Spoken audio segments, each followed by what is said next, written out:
Media के कैमरों की नजरों से दूर हटकर पूर्व मुख्यमंत्री मनोहर लाल खट्टर बीजेपी की 10 लोकसभा सीटों पर जीत सुनिश्चित करने के लिए बीजेपी नेताओं कार्यकर्ताओं से ग्राउंड जीरो के हालात समझ रहे हैं।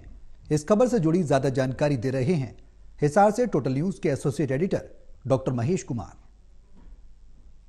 हरियाणा के पूर्व मुख्यमंत्री मनोहर लाल खट्टर कैमरों की नजरों से दूर हुए, लेकिन पार्टी के कार्यकर्ताओं के साथ लगातार वो संवाद कर रहे हैं। पार्टी को लगातार मजबूत करने की कोशिश मनोहर लाल खट्टर की तरफ से की जा रही है। हम इस वक्त मौजूद हैं हिसार बीजेपी कार्यालय में और यहाँ पर पूर्व मुख्यमंत्री मनोहर लाल खट्टर पार्टी के कर्मठ कार्यकर्ताओं के अलावा जो नेता हैं उनसे मुलाकात लगातार कर रहे हैं। भारतीय जनता पार्टी के एक एक नेता से संवाद हिसार लोकसभा क्षेत्र में पूर्व मुख्यमंत्री मनोहर लाल खट्टर करते हुए नजर आ रहे हैं। 1-to-1 ये मीटिंग रखी गई है बीजेपी जिला कार्यालय में और तस्वीरें आपको दिखाने की कोशिश करेंगे। इसी कमरे में मनोहर लाल खट्टर एक एक नेता को बुला रहे हैं, एक एक कार्यकर्ता से मुखातिब हो रहे हैं, उनके मन की बात को समझने की कोशिश कर रहे हैं और चुनाव में किस तरीके से भारतीय जनता पार्टी को मजबूत किया जा सकता है, किस तरीके से एक एक बूथ पर जबरदस्त जो जीत है भारतीय जनता पार्टी के उम्मीदवार को दिलवाई जा सकती है। इसको लेकर तमाम जो इंतजामात है, तमाम जो कोशिशें कार्यकर्ताओं की तरफ से, नेताओं की तरफ से की जा रही हैं, उसको जानने की कोशिश है मनोहर लाल खट्टर की तरफ से की जा रही है। ये आप देख सकते हैं कि बीजेपी वीआईपी रूम यहाँ पर बनाया गया है बीजेपी जिला मुख्यालय हिसार में और विधायक हांसी भारतीय जनता पार्टी विनोद अभियाना भी इस वक्त हमारे साथ बने हुए। मुझे बताइए कि मनोहर लाल बतौर मुख्यमंत्री एक अलग तरह की भूमिका थी, लेकिन अब चूंकि मुख्यमंत्री की कुर्सी वो छोड़ चुके हैं, अब कार्यकर्ताओं से, नेताओं से संवाद वो कर रहे हैं। पार्टी को मजबूत किस तरीके से किया जा सकता है, एक एक कार्यकर्ता की, एक एक नेता के मन की बात को मनोहर लाल जानने की कोशिश कर रहे हैं। आज किस तरीके से संवाद का ये पूरा कार्यक्रम रखा गया? देखिए महेश जी, आपको पता है कि लोकसभा के चुनाव का बिगुल बज चुका और माननीय मनोहर लाल जी ने मुख्यमंत्री पद छोड़ दिया, जैसा कि आप कह रहे हैं। आज वो एक नेता की हैसियत से, क्योंकि वो सर्वमान्य नेता है और उनकी जिम्मेवारी है कि हरियाणा में 10 की 10 सीटें बीजेपी जीत करके नरेंद्र मोदी की झोली में डाले। उसी कार्य को लेकर के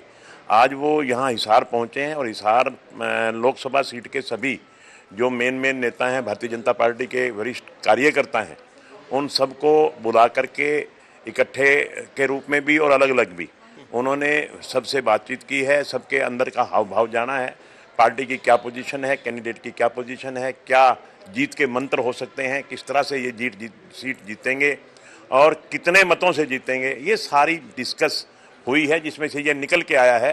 कि हिसार लोकसभा सीट भारी बहुमत से जीत करके भारतीय जनता पार्टी नरेंद्र मोदी की झोली में डालेगी। वही मूल मंत्र लेकर के आदरणीय मनोहर लाल जी हमारे बीच में आए। भारतीय जनता पार्टी के सामने चुनौतियां किस तरीके की हैं, ग्राउंड जीरो पर किस तरह के चैलेंजेस पार्टी के कार्यकर्ताओं के सामने, नेताओं के सामने, उम्मीदवारों के सामने आ रहे हैं, क्या इसका विस्तृत विवरण भी मनोहर लाल खट्टर के सामने रखा गया है? देखिए, ऐसा कुछ हमें नजर नहीं आ रहा, क्योंकि जब हम ग्राउंड लेवल पे जाते हैं तो निश्चित तौर पे हमें एक बहुत बड़ी लहर नरेंद्र मोदी के पक्ष में मिलती है। मैं आपकी बात स्वीकार करता हूं कि कहीं 10-5 लोग इकट्ठे होकर के एक ड्रामे के रूप में विरोध भी करते हैं और विरोध करके उसकी वीडियो बना के वायरल भी करते हैं, मगर वो सिर्फ एक ड्रामाबाजी है। धरातल पे अगर आप देखें, आम आदमी का जो मन है वो भारतीय जनता पार्टी की तरफ है, नरेंद्र मोदी जी की तरफ है। आपने पिछले चुनाव में भी ऐसी हरकतें देखी होंगी विरोधियों की और उसके नतीजे भी आपने देख लिए थे और वही नतीजे जो 2019 में आए थे, वही नतीजे एक बार फिर 2024 में आने वाले हैं और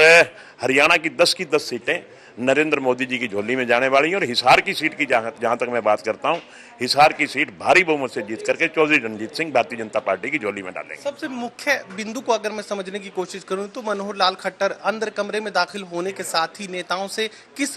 बिंदु को लेकर सबसे पहले बात करें? देखिए, जब चुनाव की बात चल रही है और चुनाव सिर पे है तो मैं समझता हूँ कि चुनाव की बात पे ही डिस्कस किया जाता है, चुनाव के बारे में ही डिस्कस किया जाता है कि कौन सी विधानसभा क्षेत्र में हमारी क्या पोजीशन है, कौन सी विधानसभा क्षेत्र में हम कितनी बढ़त ले पाएंगे, इन्हीं सारी मामलों पे डिस्कस हुई है। और हर विधानसभा क्षेत्र से जो भी नुमाइंदा आया है उसने बड़ा खुशी बताया है माननीय मनोहर लाल जी को कि हम अपने विधानसभा क्षेत्र से मैक्सिमम, और जिसका आपके सामने आप उदाहरण भी है, शायद आप हांसी में 30 तारीख को आए थे या नहीं आए थे मुझे याद नहीं है, रैली में मौजूद थे, तो आपने देखा कि किस तरह से हजारों की भीड़ उमड़ करके भारतीय जनता पार्टी के पक्ष में आई, चौधरी रणजीत सिंह के पक्ष में आई। ये एक बात का उदाहरण हुआ करता है, ये एक इस बात का परिचायक है कि निश्चित तौर पे लोगों ने मन बना रखा है भारतीय जनता पार्टी के पक्ष में मतदान करने का। ये ऑफ कैमरा भी यहाँ पर मनोहर लाल खट्टर पार्टी को और ज्यादा मजबूत करने की कोशिश में लगातार नजर आ रहे हैं। एक एक नेता से संवाद, एक एक कार्यकर्ता से संवाद, एक एक बूथ पर मजबूती की बात पूर्व मुख्यमंत्री मनोहर लाल खट्टर बीजेपी नेताओं और कार्यकर्ताओं से कर रहे हैं। सहयोगी कमल के साथ doctor Mahesh Kumar, total news, Hisar.